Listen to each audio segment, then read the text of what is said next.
Bota sugi na kisaywa Walete o Thakuga so Siga tupwa Thotho Asa Eti Fenyang Kiwa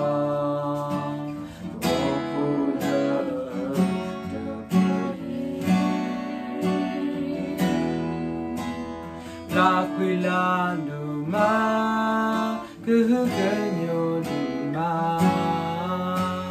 Tua qualo la mucota che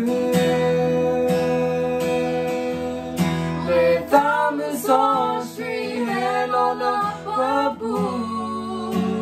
Ito kapwa Ba so shi pataro tu kapwa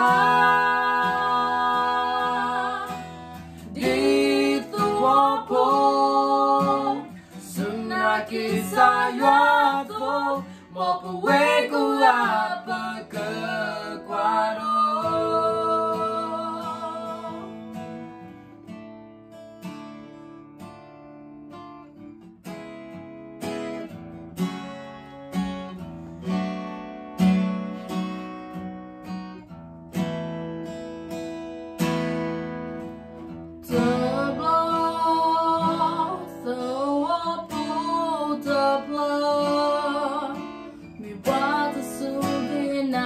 Kisaywa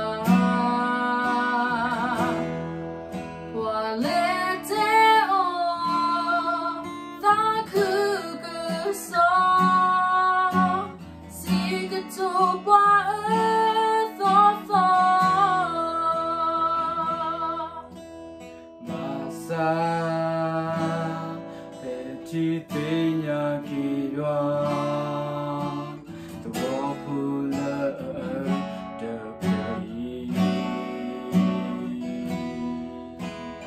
La quilando ma che genio di ma Ya qualo le mucota che Le tame so sri hello la papu Dito kapwa Ba so shi pataro tu kapwa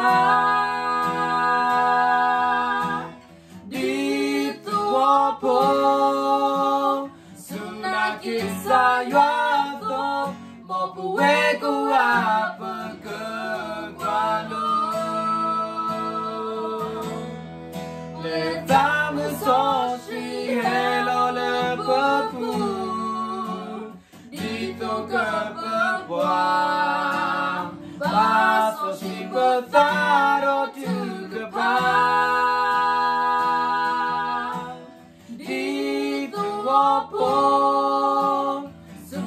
Kisah yuato mau puwe